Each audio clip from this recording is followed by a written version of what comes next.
Saludos, bienvenidos a todos. Gracias por apoyar siempre los videos y este canal. Y en esta oportunidad vamos a un recuento también que tiene que ver con historia política de El Salvador. Darle parte al mayor Dawison de algunas cosas que estamos seguros que él las conoce, porque desde el cielo nos debe estar acompañando. Gracias, mayor Dawison, por darnos este partido y por darnos a nosotros la oportunidad de ser parte de él. Gracias, mayor Roberto Dawison, presente por la patria. Y sin lugar a dudas, en este campo histórico hay muchos perfiles que son muy emblemáticos en su recorrido a lo largo de la política, muchos por actos positivos y la gran mayoría por legados negativos. Y uno de ellos, Roberto Dawison Arrieta, muy conocido, un político muy influyente de extrema derecha y que salió de las filas militares. Aunque su fama más grande fue ser señalado al interior de nuestro país como el principal organizador de los escuadrones de la muerte. De eso hay un video también que puede revisarlo en este canal. Esto obviamente lo hacía indirectamente responsable de muchos asesinatos políticos y varias masacres. Uno de los crímenes más notorios atribuidos a su dirección intelectual fue el martirio de Monseñor Óscar Arnulfo Romero en 1980. Para el 81, en el campo político, fundó lo que todo el mundo conoce, el partido Alianza Republicana Nacionalista, de acrónimo ARENA. Partido de derecha que buscaba frenar el avance de la izquierda armada y que llegó a convertirse en una de las fuerzas políticas más influyentes en El Salvador en los siguientes años y posteriormente en los 20 que funcionaron como gobierno. Dawison fue candidato presidencial en 1984, pero perdió frente a José Napoleón Duarte del PDC. Su figura se erigió como emblema y referente del partido ARENA, incluso de manera religiosa después de su muerte, que eso es lo que quiero tratar en este resumen de video. Para los últimos días de su vida, Roberto Dawison se encontraba gravemente enfermo de cáncer de esófago, enfermedad que lo llevó a la muerte el 20 de febrero de 1992. Apenas un corto tiempo después de la firma de los acuerdos de paz en Chapultepec, el 16 de enero de 1992. Mientras la nación celebraba el fin de 12 años de guerra civil, paradójicamente, Dawison murió justo en el contexto cuando los contendientes sellaban con tinta lo que él siempre buscó evitar con las balas: un acuerdo con sus adversarios del FMLN. El contraste entre su figura moribunda y el renacer institucional del país refleja la transición en la que entraba El Salvador de la guerra a la violencia que Dawison representaba, pero que eso era el eje y continuaría siendo incluso después de su muerte dentro de las filas del partido ARENA entre sus militantes de cepa dura. Al interior de este partido, con su muerte, Dawison se alzó como una especie de versión de santo político tricolor en el partido que había fundado. A la misma vez, ARENA se levantó y se consolidó como la principal fuerza de derecha en El Salvador durante la posguerra. A nivel presidencial, ARENA gobernó de forma ininterrumpida durante 2 décadas, del 89 al 2009, con mandatarios que, como muchos reconocerán, Alfredo Cristiani, Calderón Sol, Francisco Flores y Elías Antonio Saca. Estos impulsaron reformas económicas de corte liberal, como la dolarización, que creo que es la más recordada.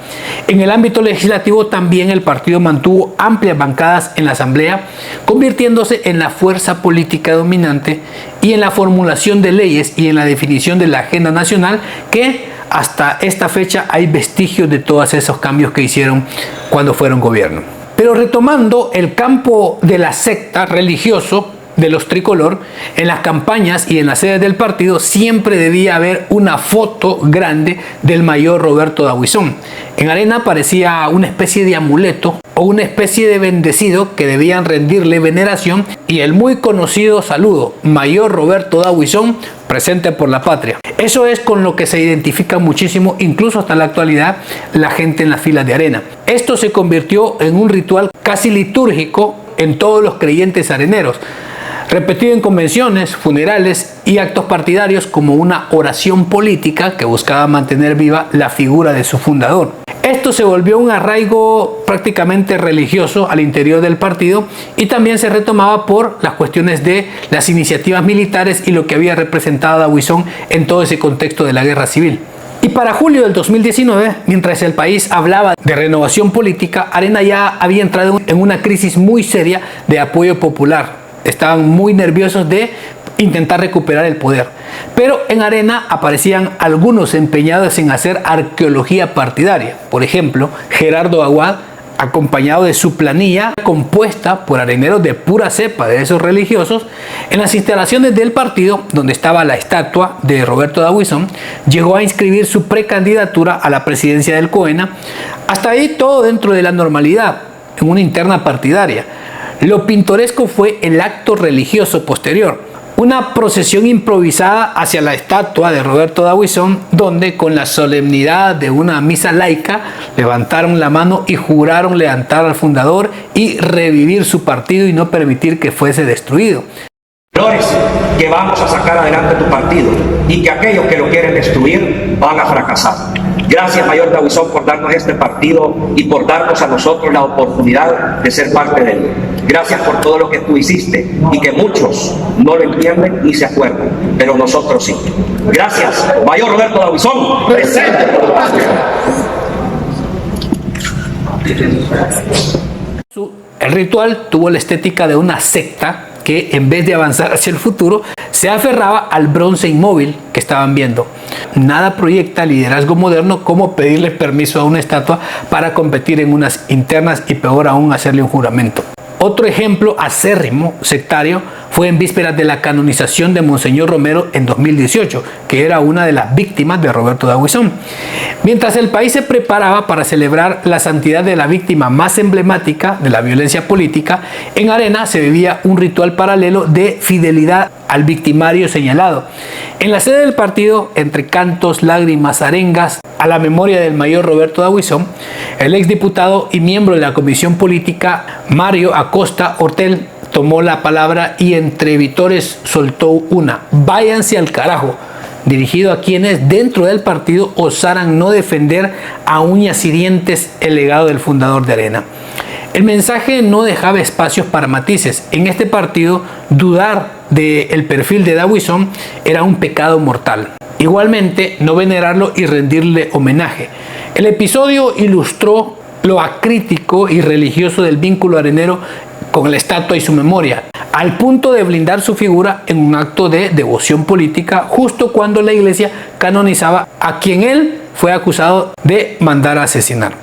Aunque no es sorprendente, ya que también es, fue hace ya varios años, también un acto plenamente sectario, que cada año, especialmente alrededor de la fecha de su nacimiento o fallecimiento, los sectores de Arena organizaban, porque creo que los últimos años no lo han hecho, una tradicional peregrinación a la tumba de Roberto D'Aubuisson, un ritual que mezcla el homenaje político con la solemnidad, que evidentemente era algo religioso. Y demás sectores le rindieron un homenaje frente a la tumba del mayor. Pedimos a Dios, por el alma de nuestro mayor, recordar la memoria del fundador del partido, darle parte al mayor D'Aubuisson de algunas cosas que estamos seguros que él las conoce, porque desde el cielo nos debe de estar acompañando. Mayor, hemos pasado momentos difíciles, pero ya son historia.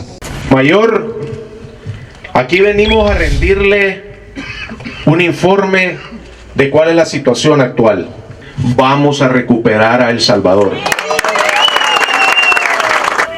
Los participantes, desde veteranos del partido hasta jóvenes militantes con más entusiasmo que criterio, llegaban, cargaban flores, fotos, pancartas e incluso llevaban tortas, porque nadie dice respeto histórico, como soplar velitas sobre la tumba de un fundador acusado de crímenes políticos y de lesa humanidad.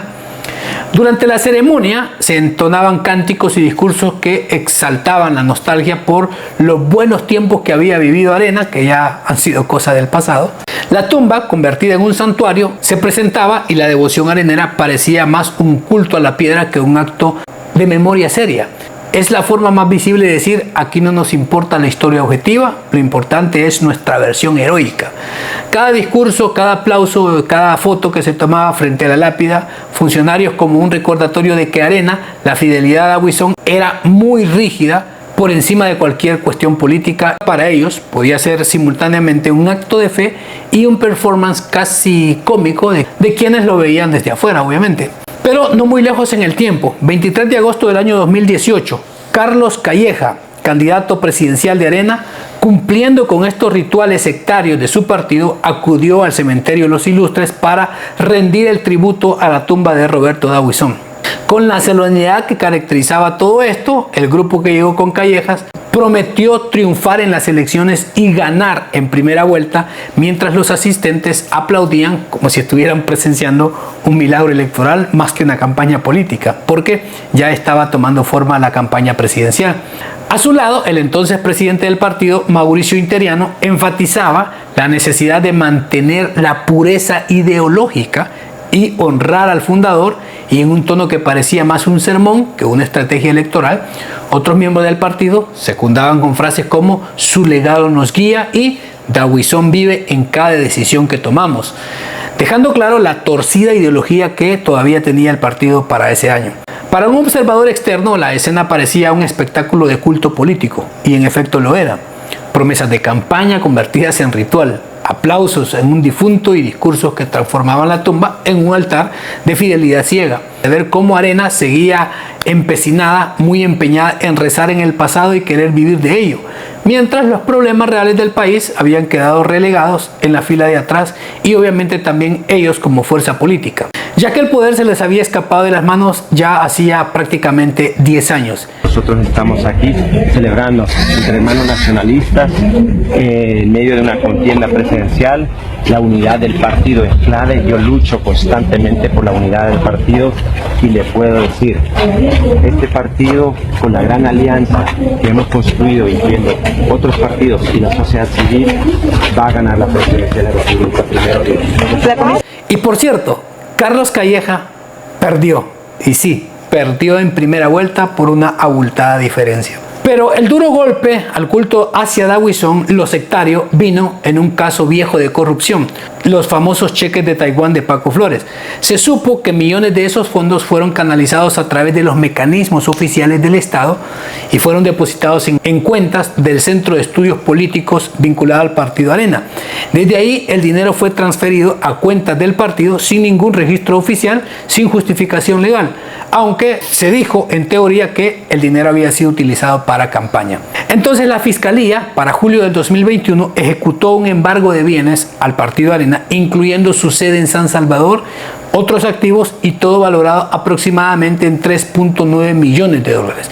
Esto con el objetivo de recuperar los fondos desviados. El fiscal enfatizó que, aunque la acción penal había prescrito, la acción civil seguía vigente.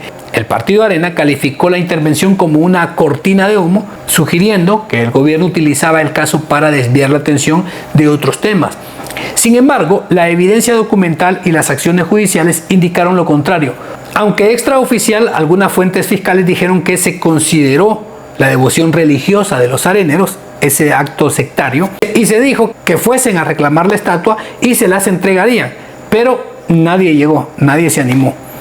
La escultura de bronce de 3.20 metros de altura del mayor Roberto Dawison fue encargada por los fieles acérrimos de las filas areneras para reforzar su fe, su culto, su compromiso con el partido. La Fiscalía documentó el proceso mediante un video en el que se observaba a personal fiscal embalando la figura en una bodega bajo llave, asegurando su custodia mientras se desarrollaba el caso. Aunque ya para ese año el nuevo presidente de El Salvador, Bukele, expresó en redes sociales su propuesta de derretir la estatua de Roberto Dawison, fundador del Partido Arena, para convertirla en tapaderas de alcantarillas. En una publicación de julio del 2021, Bukele afirmó: "El Estado podría derretir esta estatua y sacar varias tapaderas de alcantarilla. Sublime". La propuesta de Bukele generó una controversia y críticas tanto dentro como fuera del ámbito político. Mientras algunos apoyaban la idea como una forma de reutilizar el material de la estatua para fines prácticos, los areneros se sintieron ofendidos, alegando que era una falta de respeto hacia la figura histórica en la política salvadoreña. Derribada y presuntamente derretida, la estatua de Roberto Dawison, el culto, parecía llegar a su fin. La liturgia casi religiosa que durante décadas sostuvo al Partido Arena, el culto a su fundador, la veneración de símbolos y la devoción ciega que sirvió como columna vertebral del partido. La sociedad salvadoreña, harta de los escándalos de corrupción del partido, desvío de fondos y rituales partidarios que evidentemente caían en lo de secta, rechazó con contundencia en plena organización en las urnas, votando en contra. dejándolos reducidos a un partido enano, incapaz de proyectar liderazgo real y de recuperarse en los siguientes 10 años. Décadas de poder político que podrían haberse traducido en desarrollo y estabilidad quedaron diluidas en ceremonias ante estatuas, juramentos simbólicos y una fe ciega en el pasado. Mientras la nación avanzó sin ellos, sin Dawison, sin el Partido Arena, así terminó de manera casi irónica un ciclo de hegemonía política que prometía gloria, pero que solo dejó un legado de nostalgia, escándalos y lecciones como el culto al fundador. La estatua de Dawison y la secta fue el altar de la devoción arenera, terminó más útil que cualquier político de dicho partido, convertida en tapadera de alcantarilla. Por fin, lo que nunca lograron sus líderes, servir de algo real y sostener algún peso, aunque sea para tapar las aguas negras de la ciudad. Así terminó y se podría decir que se cerró el ciclo de la secta de la religiosidad de Dawison al interior del Partido Arena. ¿Por qué? Sencillo, en los últimos 3 años, en las últimas elecciones, ya no se ha visto todos estos matices y prácticamente desaparecieron de la política salvadoreña. Así concluimos. Dejo su opinión, qué era lo que sabía, alguna anécdota que pueda contar sobre este tema, se le agradecerá. Cuídense mucho y nos vemos hasta la próxima.